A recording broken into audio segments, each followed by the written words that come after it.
is the Dreamy T20 cordless vacuum. Open the package. We can see the main body and all accessories.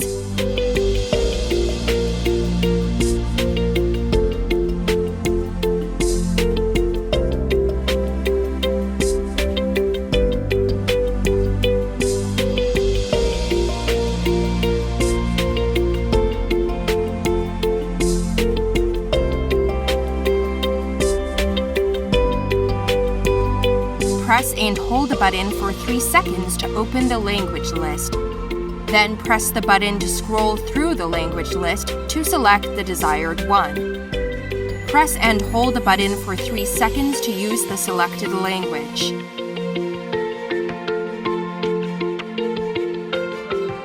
Press the button to switch between 3 suction levels of Eco, Auto, and Turbo. The number on the display screen represents the current battery level in a percentage during charging.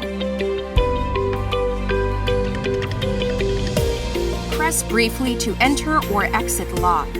The blue indicator would light up in the locked state. Click the electronic lock again to quit the continuous cleaning mode.